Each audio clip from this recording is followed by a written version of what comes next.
Hello and welcome back to the I'm Glad You're Here podcast. I'm your host, Greg Sharp. It is my pleasure to be here with you today, and today's episode is Mike Geeter. You're really going to love this conversation I had with Mike. He's just a super interesting guy, has a really unique perspective on life, and I think you're really going to enjoy the conversation that we have. Mike, of course, is the co-producer of the Traverse City Comedy Fest, and I had the opportunity to sit down with Mike while I was up there for the festival a couple of weeks ago. And it was just a whole lot of fun. Special thanks go out to the Traverse City Comedy Fest, Mike and Ann Duke, of course, and the wonderful staff of volunteers that they had to put that festival on. This is, I think, the third of 6 episodes from Traverse City that you're going to get to watch, and you're just going to hear me gush over how much I appreciated everything that they did to make that just a really great opportunity and experience as a comedian. So thanks to them. Also, special thanks to the Hotel Indigo Traverse City for letting me set up shop in their lobby for most of that weekend. And I didn't even ask permission and they didn't kick me out. So special thanks to them.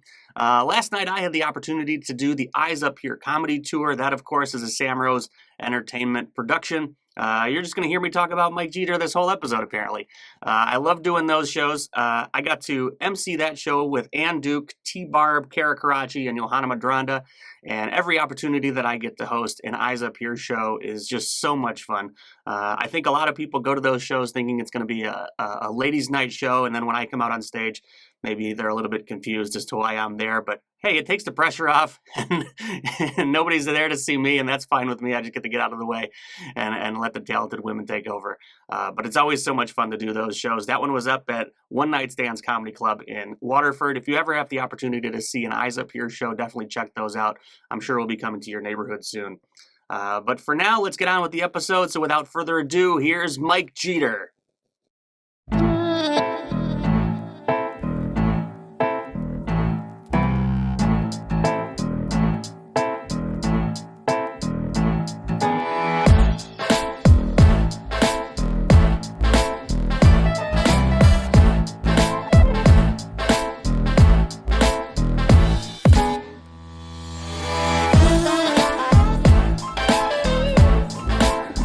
Mike Geeter.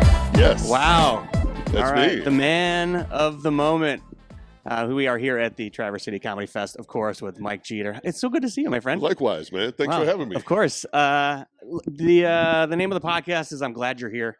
I don't have a format. Are you really? I'm so glad. I'm always glad you're here. Every time I see you, I just look at you and I'm like, man, I'm so glad Mike Geeter is here.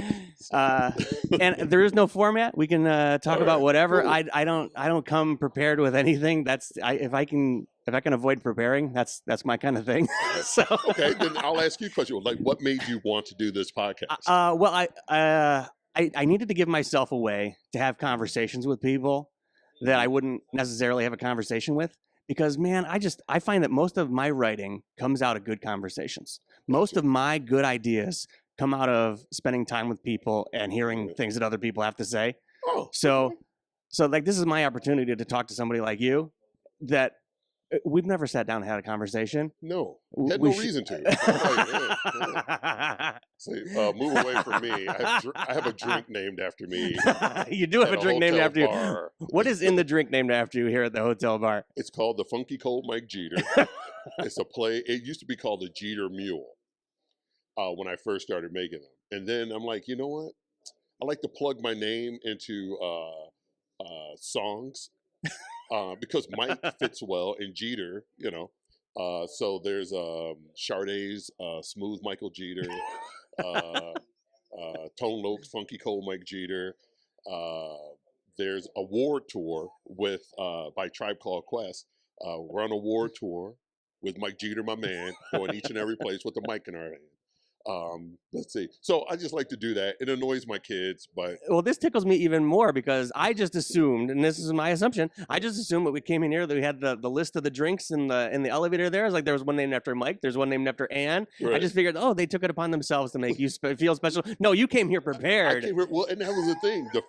They told me to, like, as soon as I came here, they're like, hey, we're gonna name drinks after Ann and you.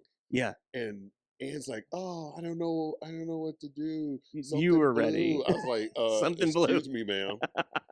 Here's my drink. And I wrote it down and they're like, get out. I said, I've been drinking this thing for 5 years. And when I tell people about it, first thing they say is, "This sounds good."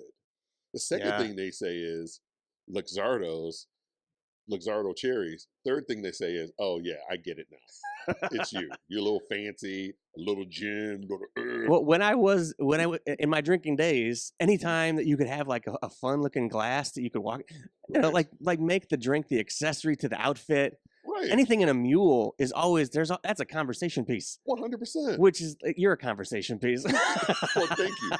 Because here's the thing I discovered about mules. I'm a rum guy, Yeah. right? And I don't drink a lot, but I do love rum.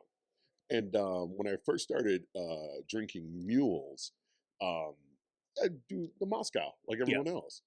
And then I discovered that any alcohol basically can be in a mule. So the Moscow mule obviously is vodka. I've had Mexican mules that have had tequila and peppers. You know, oh yeah, Yeah. so it burns. I've had it with gin. I've had it with rum. So I'm like, okay, let's go with Hendrix because that seems to be the fancy Yeah. pants. And then after that, my whole world opened up. Sure. Yeah, so it's Hendrix, some very spicy ginger beer. Hendrix makes several versions of gin. The latest new one, seasonal one, is called Flora Adora, and it smells like flowers and tastes like flowers. And in my Funky Cold Mike Jeter, it is the quintessential. Yeah. Yeah. Yes.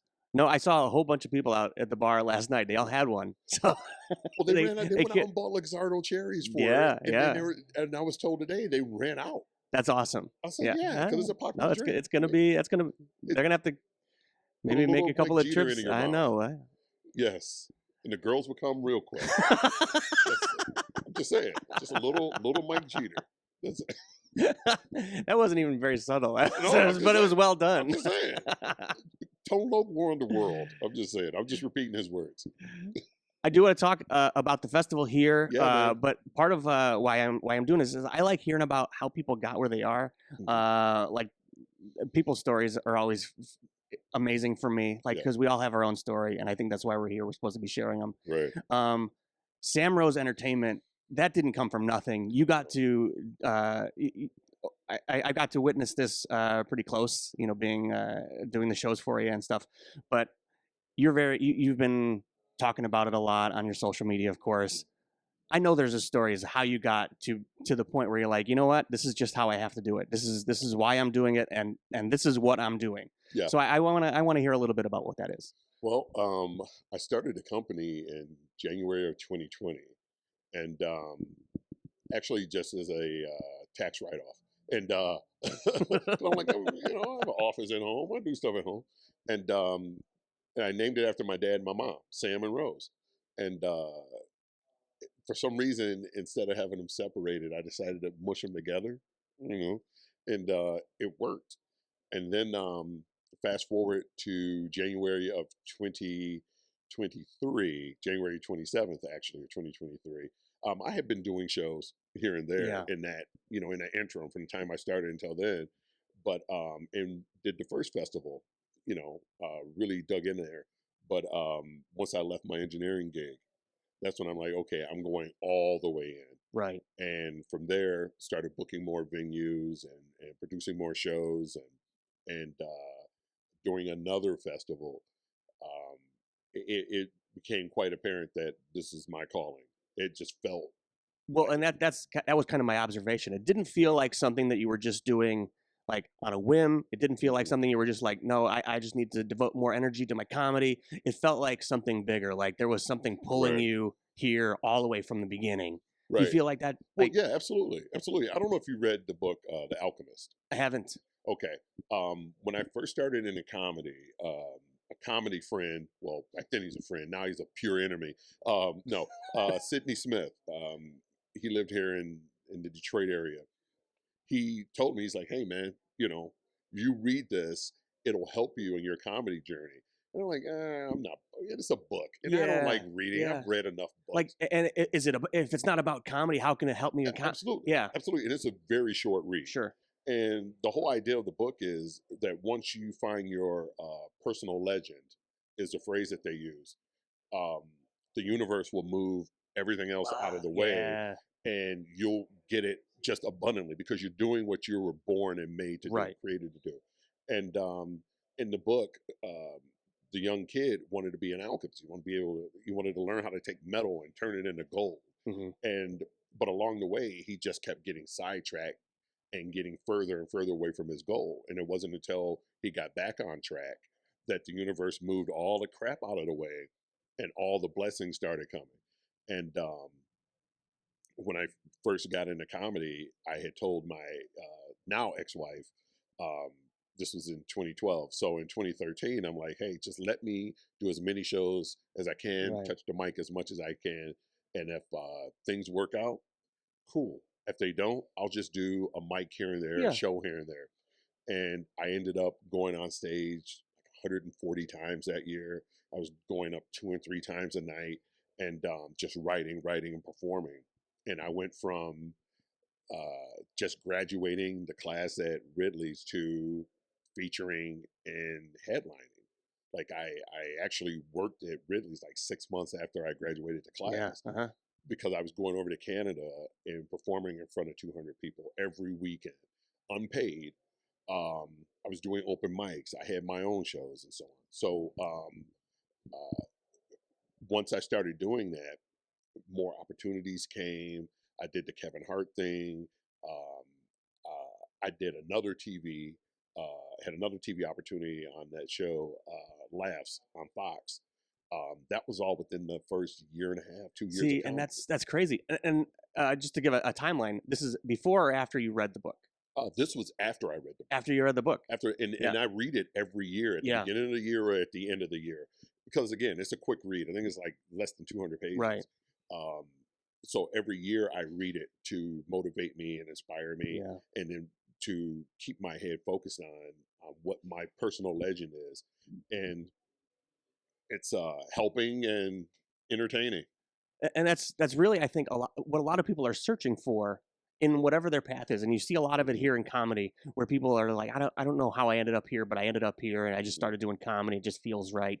And I see in them, it's like, okay, well, something led you to do that. There was something that was, there was something that happened to you along Right. the way that made you, first of all, have a humorous outlook on life. Mhm. All of these little things that sort of shaped who we are, and then to sort of feel like we ended up here by accident is, I think, missing the bigger picture, Nothing is which an accident. nothing is an accident. Nothing. And I can look back at times in my life where before I was even doing comedy, where the various jobs or things that I've done along the way, I felt like those were sort of like dead ends, or I didn't really feel like I needed to be there, or Right. it didn't feel like it was my purpose. And now that I'm here doing comedy, I can look back at those things when I was doing graphic design or video editing or audio editing, or I have a degree in communications that I never really Right. used for most of my life.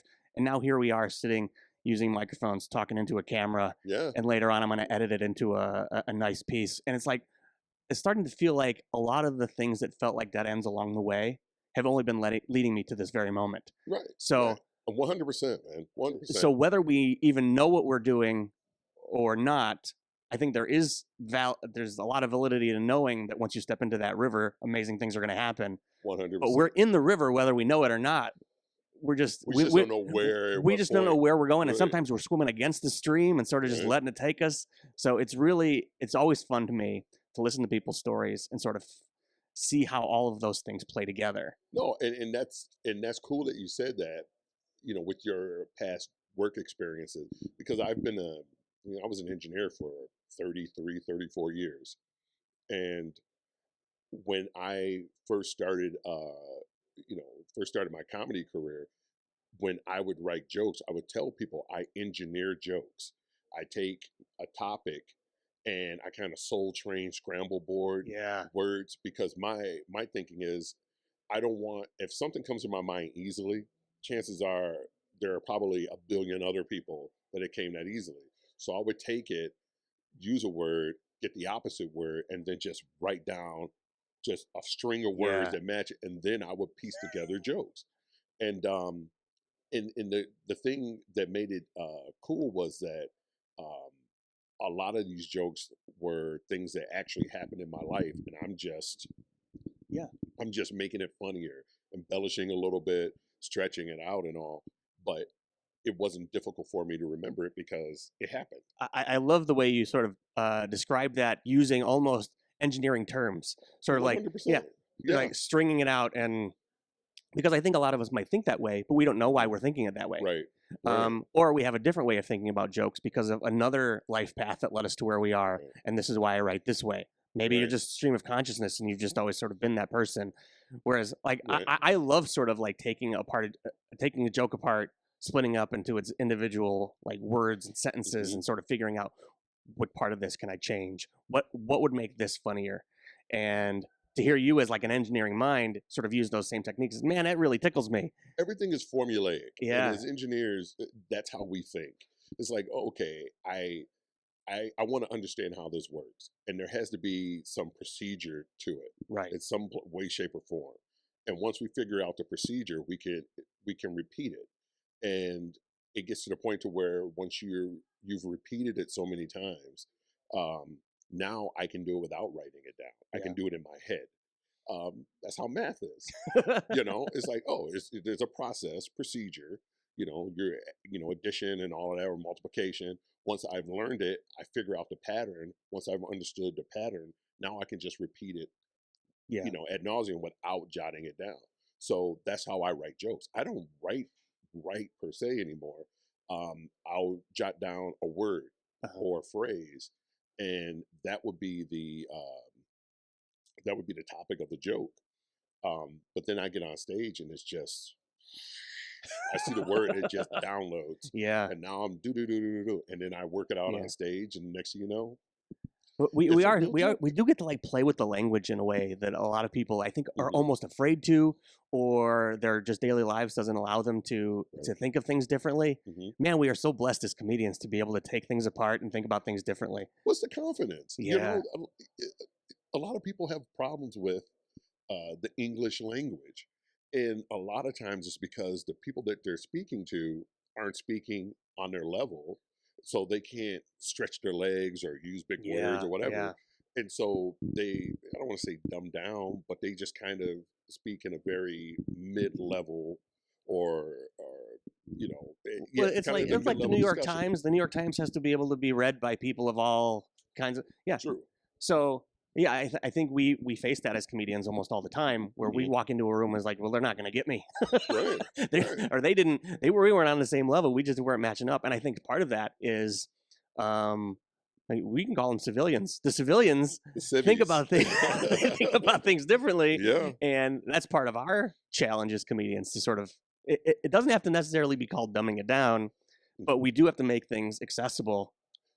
Let's say that. Let's say Yeah. accessible, because I think in terms of like a Dave Chappelle, he can talk about something extremely intricate and speak in terms that are a little bit a higher level than a sixth grade or eighth Yeah. grade Hmm. reading level. Dennis Miller, he would use That's a yeah. references and stuff. I'm like, okay, I I quit watching him because it's like I'm tired of Googling.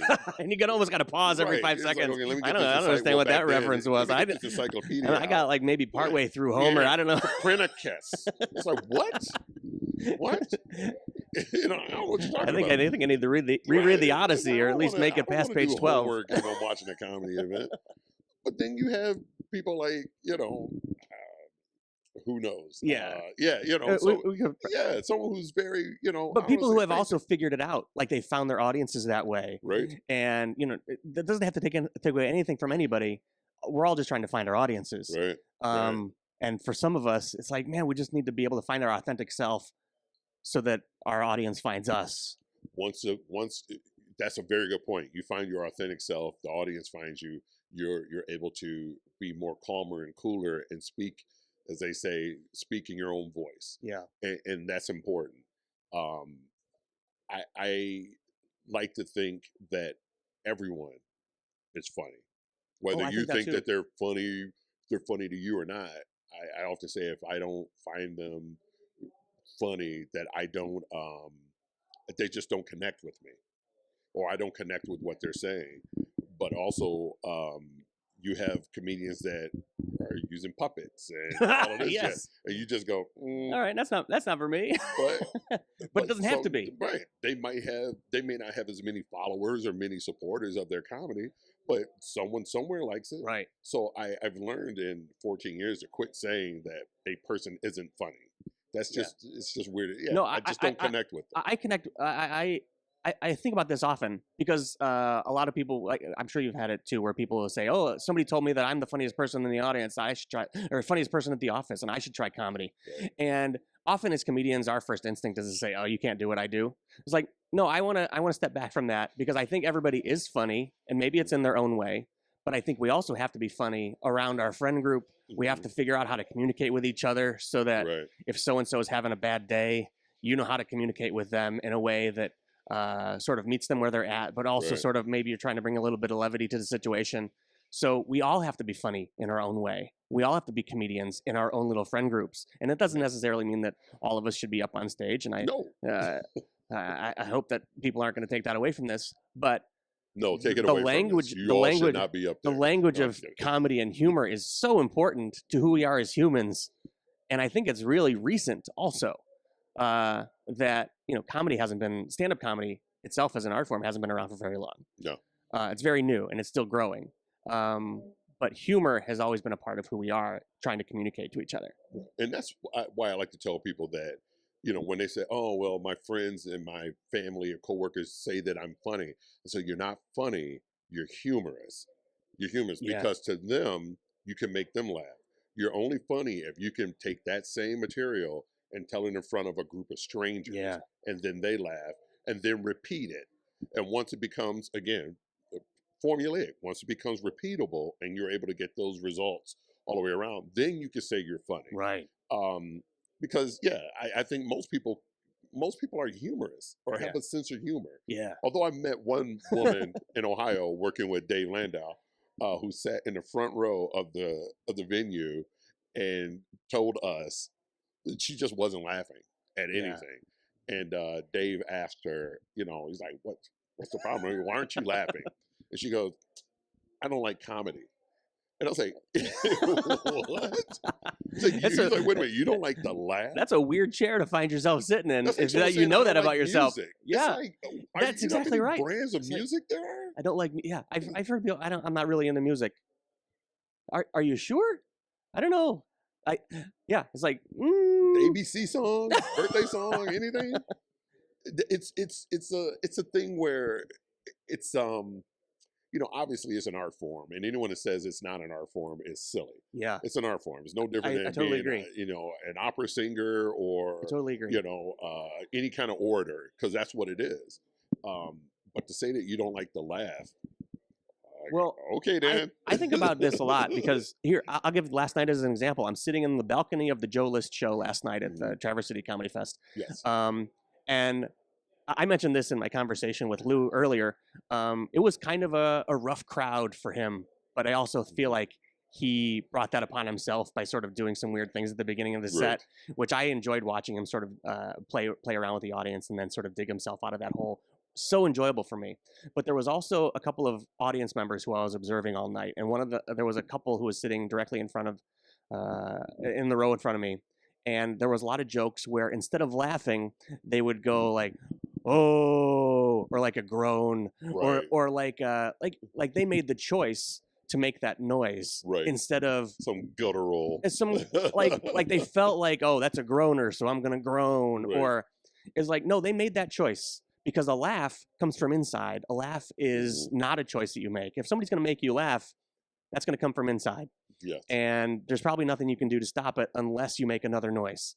And to me, I observe that kind of behavior at a show as being like, okay, well, they're trying to hide something from themselves. They don't want to admit to themselves that they thought that was funny, so they're going to groan about it instead. So I think about all of the psychological stuff that goes along with humor and comedy. And when I think about somebody who sits in the front row of a comedy show and says, "I don't like to laugh" or "I don't like comedy," man, they need to know something about themselves that they haven't discovered yet. Right. Because, man, comedy is here for our souls. But it was just a weird. I always think about that night because it was weird because the man that was with, I believe her husband, was losing his crap. Yeah. And she just would not laugh. Yeah. And you're right. You mentioned that it's a psychological thing. It's 100% psychological, and there's a science to being a comedian. Um, I don't like to watch too many comedy specials because I don't want to be influenced I'm by. the same way. Yeah, I Yeah, don't want. I I've have my heard too own many voice. people sort of steal my premises and feel Right. like I can't talk about that anymore. Right, Yeah. 100%. So, but I do watch how comedians perform and interact with the audience. And the one thing that I've learned from like a Chappelle, I don't necessarily watch him to listen to the jokes anymore.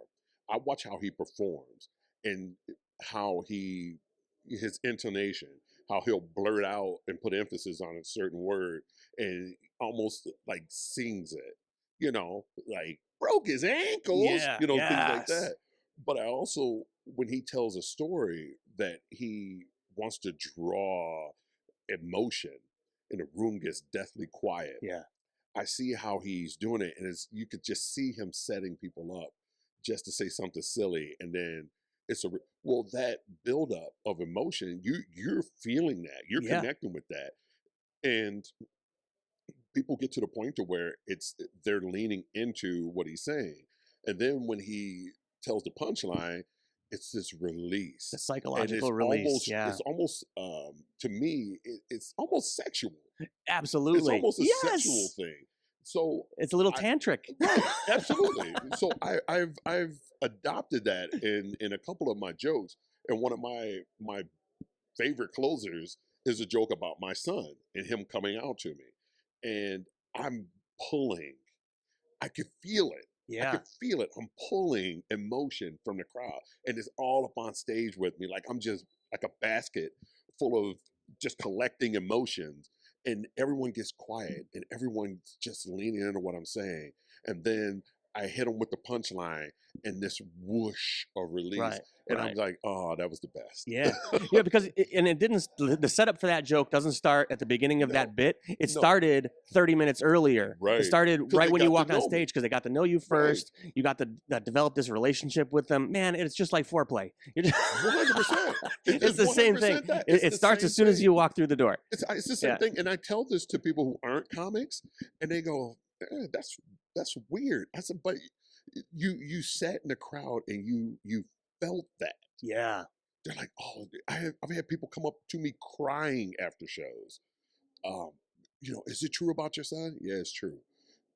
Our son went through this. He said, oh, just to hear you talk about it, I could tell how much you love Yeah. your son. Yeah. And it was so, you had me emotional. You had my emotions. Oh, yeah, I know. Yeah. No, I don't tell it's them really I know, beautiful. but Yeah. No, I know but you do. I was like, yeah. I was like, oh, It yeah. is a beautiful thing, and I'll take this because I mentioned in my set I give out these bracelets. They say I'm glad you're here because I Yes. deal with I depression. have a couple of those. Yeah, and I'm gonna give you another one because Thank I you. like giving people multiples. Just give them away. Make sure somebody knows that Yes, they're sir. glad. But I haven't really taken the time or the effort to really craft that into a true comedy bit. It's just Mhm. something that I do in the middle of my set. I take about 30 seconds out. But I do want to be able to do that. I want to have that emotional connection and make it into something bigger. I haven't really stepped off that ledge yet because Right. it's something I'm working through. I'm 5 years in as a comedian. I'm just now starting to feel like Right. I can get a little bit more personal with the audience. Right now, I just try to be silly, Right. but it's something I'm working towards, and I admire you for doing it. So, No, man, listen, man, it takes time. And I had to clear that joke with my son. oh, of course, Because I'm like, I don't want to tell your story. yeah, But I want to tell a story from my vantage point, how I experienced it. And when I did it and I showed him the video of it, he cried. And I'm like, wuss. No, I didn't say yeah. that. First of all, what kind of tears we dealing All with right, here? you are gay, I guess. No, I'm just kidding. I'm just kidding. So he cried. He was like, he goes, Dad, I'm honored that you Yeah. would do that. And I'm like, there's nothing. I don't punch down. Yeah. As a person of color, I don't punch down. I've been through enough crap. I know what's going on. But I also wanted him to understand that through all of that, this is how you love someone. And I've had Yeah. people come up to me and ask me, is it true about your son? And I had a black gentleman come up to me and ask, he goes, did you really handle it? I said, yeah, man. I was like, I don't make any throwaway human beings. All my human beings that I've made or participated in, I, they're all, I Yeah, need them yeah. all. So, of course, and that's the beauty of being in our position. We can change someone's entire chemistry. We are alchemists, Yes. and Beautiful that way to just put hit that. me. Yeah. It I just hit love me. that so I'm much. poetic. Yeah, see, because I It's gave the you the book. opportunity to have a Right. conversation, and look, Okay. this is Right. the kind of stuff that comes from having a We're conversation. alchemists. We are. We take people in their varnished and um, natural form, and we mold them into something better when they leave us. Yeah, Hopefully, when they leave us. And the best feeling in the world is to have someone come up to me after a show and say, "Hey, man, I was having." I have some stories I'm not going to tell right now, but I've had people come up to me and they've lost a loved one, a wife, a husband, a child, parents. I had a girl who was losing her hearing, and she just wanted to hear comedy one hmm, last yeah, time. We had a group come up to me when I was in a Holly Hotel, and a friend of theirs was dying from inoperable brain cancer, and she only had a few weeks. So her final days, they're figuring out how to handle yeah, it, and they're like, "We need to laugh." So they brought her to the Holly, right. and the thing about that, where I know, again, it's this is what I'm supposed to do, is that the gentleman that bought the tickets didn't even know they were having comedy at the Holly Hotel, and they had been having comedy there for 35 years. He's like, I lived here all my life and Yeah, didn't know. yeah, I said, we're all supposed to be here at uh-huh, this point right now together. And I didn't get a chance to meet her because she was weak, and I had to take her out before sure. the crowd came out. And when they told me her story, I just went into the green room and cried. Yeah. Well, and So, that's it really brings up something interesting because these are the stories that you've heard. yeah, There's for every story that you've heard, there's dozens of stories that they weren't ready to have the conversation with you. They absolutely. walked out Absolutely. because there are people who go into a comedy show with whatever they bring in their daily life, Hmm. and they just needed just a little bit of an escape. That's it. And the kind of things that we can provide people just by giving them maybe even just a little chuckle. G Sharp, that's the reason why whenever I go on stage and I grab a microphone, I perform my ass off. Because I don't yeah, do it, I don't take anything for granted. I'm here for a reason. yeah, And whatever the reason is, whether someone comes up afterwards and tells me or not, I don't I don't half-ass a performance, and I don't like when comedians are like, "Oh, the crowd was." It's not yeah, about me. yeah. I'm a vessel. I'm here to be used to hopefully make someone's day better. And if it is, cool. If they tell me, dope. But I never go on stage thinking it's about me. Not one Yeah, time. yeah. I know you're so busy this weekend because this festival is just it's an Ooh, unbelievable festival, thank and you, sir. it doesn't go unnoticed by the comedians that are here how much effort Thank you, sir. and thought that goes into everything that happens here. Um, so let's talk a little bit about the festival Yes. before I let you go, Yes, yes, yes, yes. because That thing. it's an Ugh. unbelievable event, It's and garbage from top to bottom. This is crap. the effort is it's evident even in your face. Man. I've been smiling since I got Yeah. here. To go through what we've gone through uh, with my festival partner and doing this stuff, man. The fights that we've had. I mean, fights. People don't know that we're all smiling. Yeah, And look yeah. at us taking pictures together. Man, we've gone to war with one another, and then gone to war against other people, Yeah. and all of that to make this happen because we both care deeply about making sure that we're representing the comedy scene first and foremost, but creating an atmosphere where every comedian that comes here, whether you're a part of the festival or you're here to witness the festival, that you walk away from here with some kind of with a new friendship, with a new networking opportunity, just making friends. The coolest thing to me is to hear comics say, "I've always wanted to meet you," and I've heard so much about you, or I've seen you on social media, because a lot of the headliners, we're headlining. We don't Yeah. have time to hang out Yeah. with each Yeah.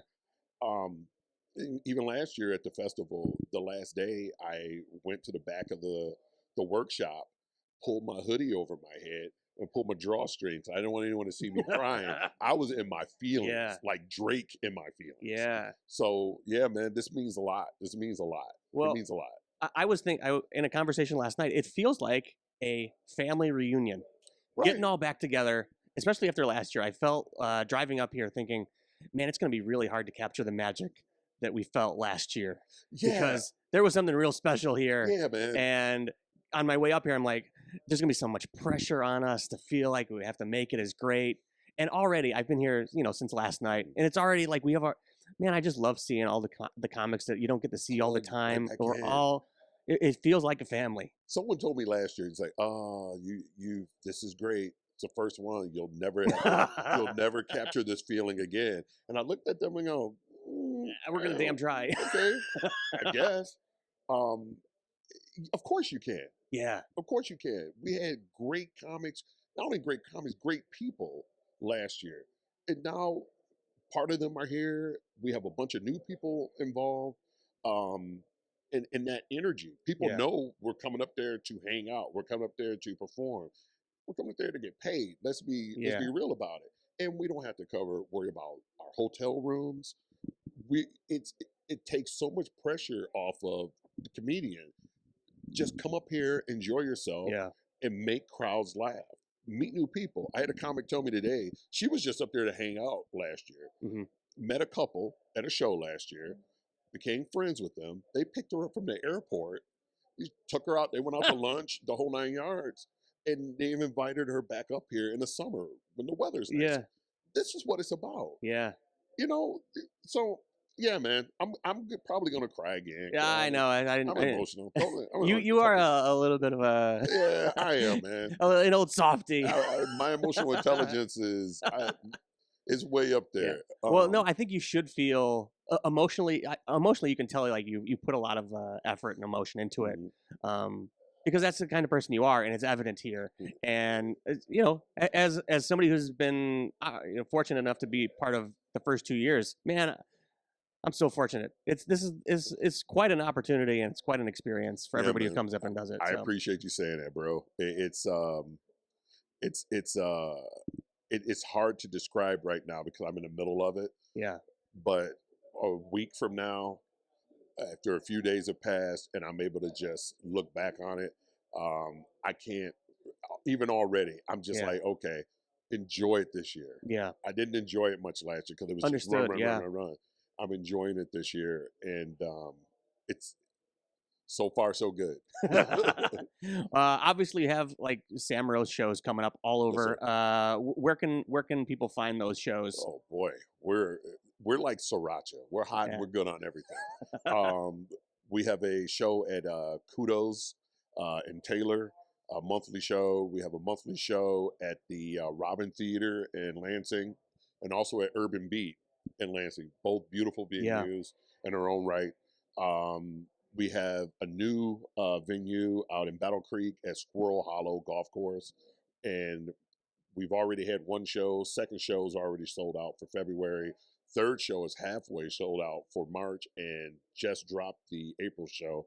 And I believe in patterns. Yeah. All of these will sell out. So, Well, uh, and the names you're getting for all these shows are just unbelievable. yeah, You're man. the real talent is coming out to do these shows. It's Well, really amazing. people want to work with me, and I'm a comedian too. I'm a businessman. I want to pay people well Yeah. and give opportunities to people to showcase their goods. We have a room in Brighton at the it's a Wild Theater in Brighton, and I asked her like, "Hey, can I make this comedy club?"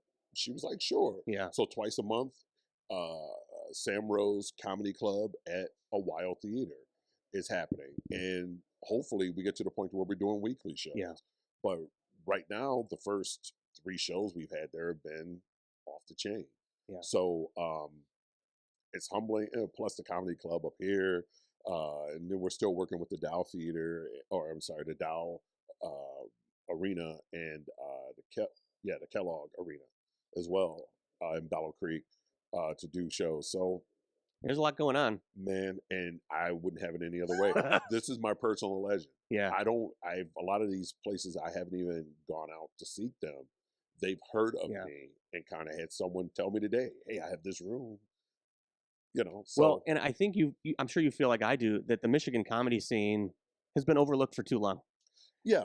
Because I think, when you think about comedy, you mostly think about the coasts. Mm-hmm. And I think Michigan has a place at the table. And I think having more opportunities to do shows like this will help, the up-and-coming talent will have more places to go.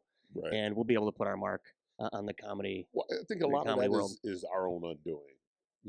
We focus, a lot of us focus too much on the shows and not enough on the business part of it and how to make a good show and how to market a good show and where to place a good show.